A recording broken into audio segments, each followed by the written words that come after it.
Hello! Welcome back to the walkthrough of the Final Fantasy VII Any percent no slots tutorial. We are now out of the reactor. So, for the next portion of the game, it's really just a lot of like story and mashing. So, just mashing through this stuff.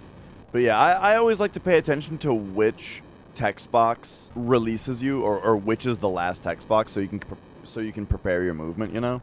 And so here, generally just kind of a little bit of upright into an up left gets you on the stairs. And once you're on the stairs, like as soon as you're on the stairs, you'll notice, I just switched to down left. And sort of the reason for doing that is because you get in front of Barrett. Right here, you slip past him. First of all, it's just simple and easy, and it takes you out of the screen. But the reason it's down left specifically is because if you just go left, you kind of get, well, you bonk up there, I guess. Maybe that's actually the reason.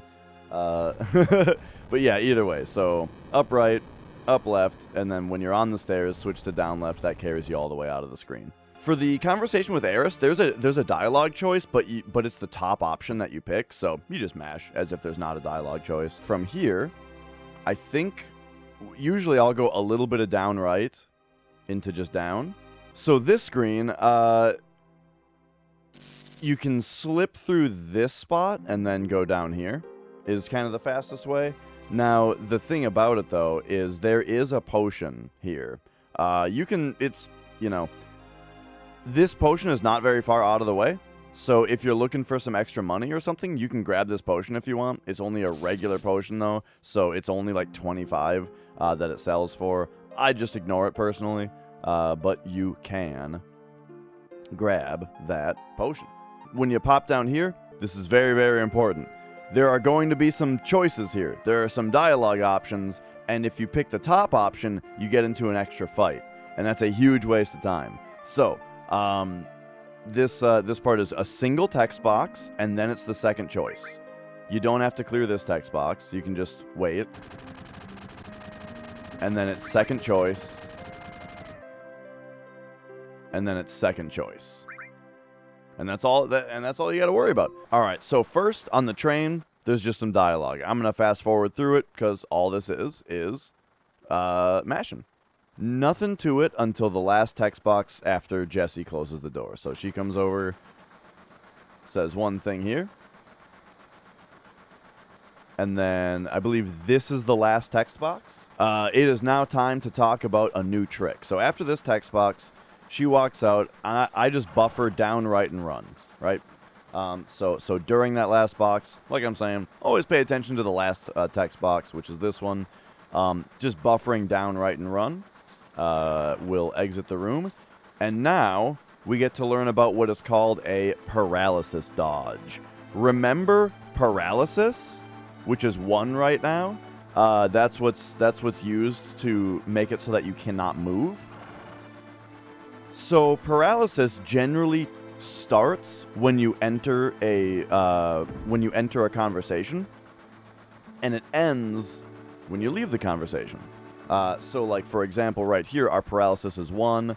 After Jessie leaves, paralysis goes to 0.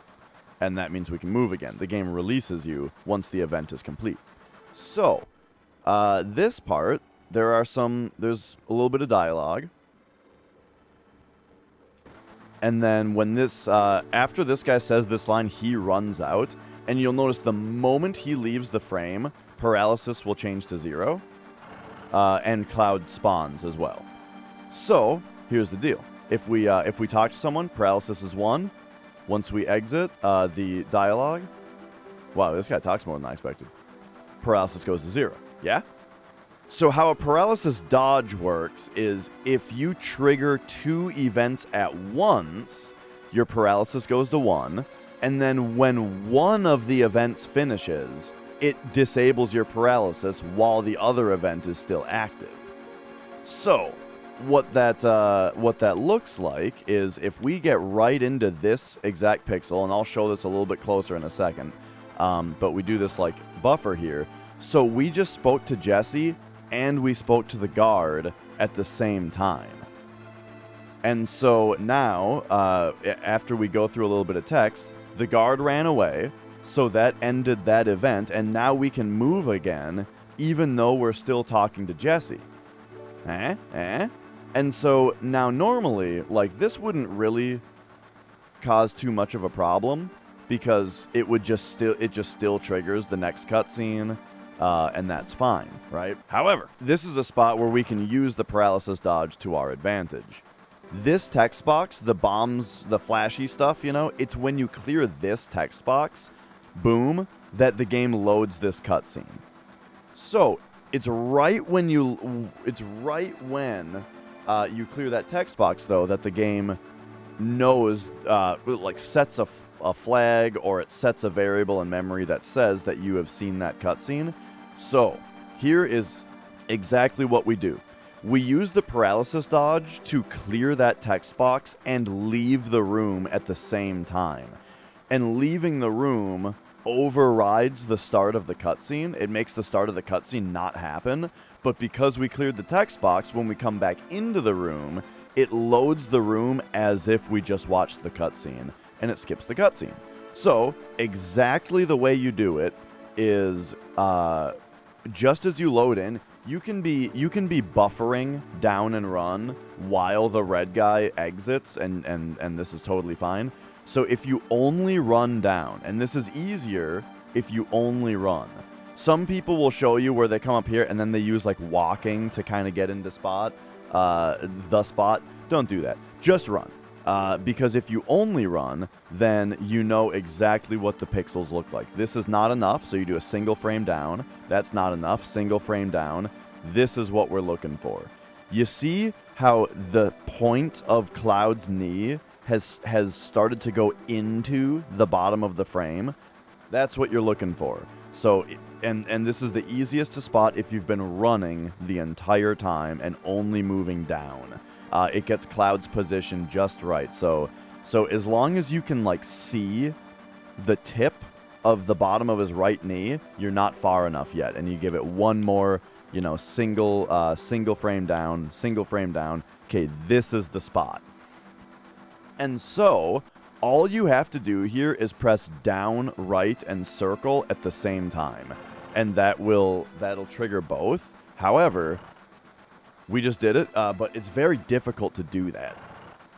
But we got it there. It's very difficult to do that, though. So what most players do is the way that you can achieve pressing all three of those buttons at the same time is you open the menu, and then you buffer those three buttons coming out of the menu. So you hit X, hold down, right, and circle, and there you go. You get it. So then you clear those two text boxes at first, and then you get released, you know. And if you run up from the starting position, if you look at Cloud's right hand as he swings it, when it comes up on the fourth swing is about the right timing. So, buffer those three. There we get the paralysis, or we get the two events at once. Clear these text boxes and that text box, and now we have control of Cloud during the Jessie scene. So if we run up and count that right arm, 1, 2, 3, 4, clear the text box about there, and then when we run back, if Cloud is at the front of the screen, there you go, we did it. It's as if we just watched the cutscene. So let's do that, like, at full speed here. You come down, one more, menu, down right, clear, 1, 2, 3, 4, and then just buffer down and run.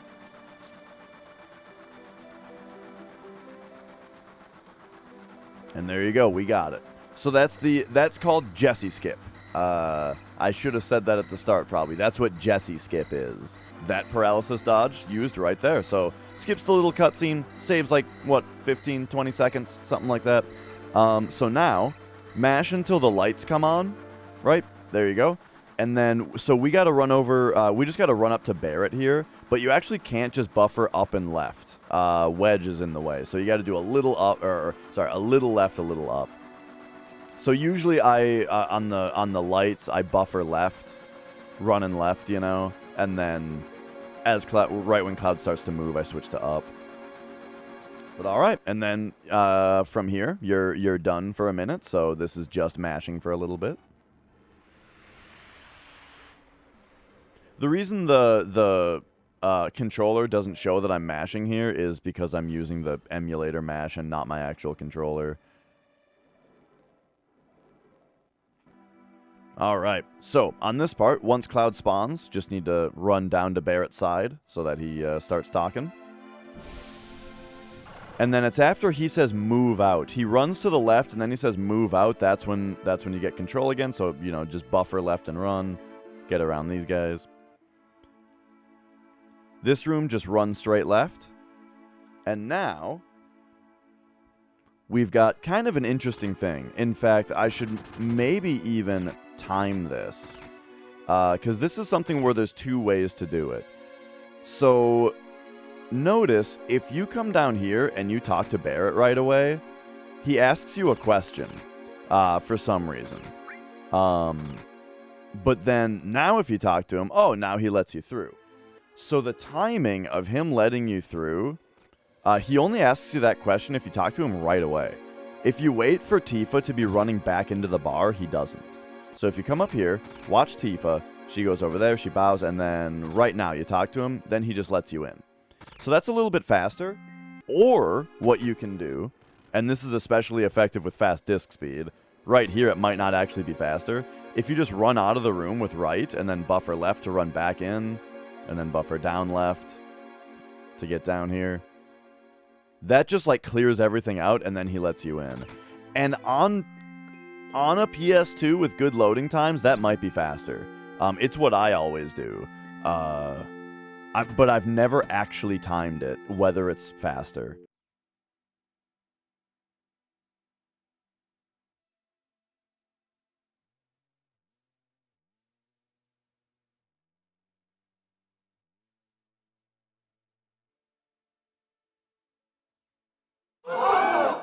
All right.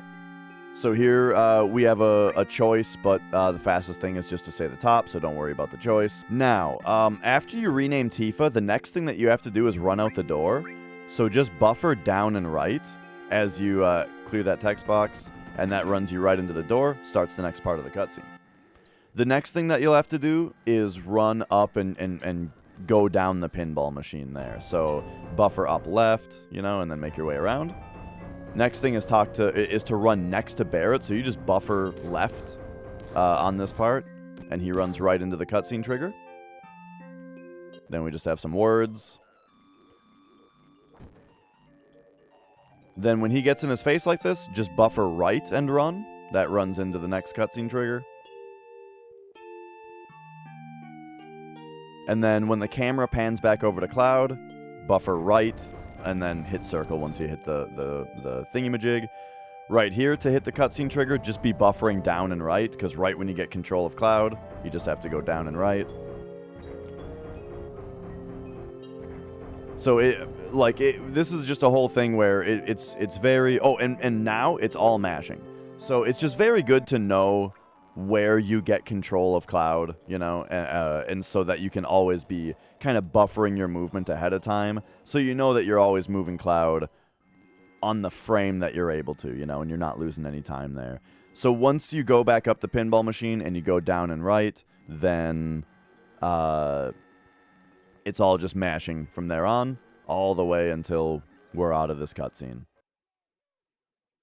Alright, so after Cloud gets paid here, this is when you get the rest, and then this is when you're done with this cutscene. So next thing is gameplay. Alright, so this part, I'm just buffering up and right, so that we start moving as soon as possible, and then up into the machine. And then here you can buffer just down, because you only have to talk to Barrett here. So just buffer straight down into Barrett.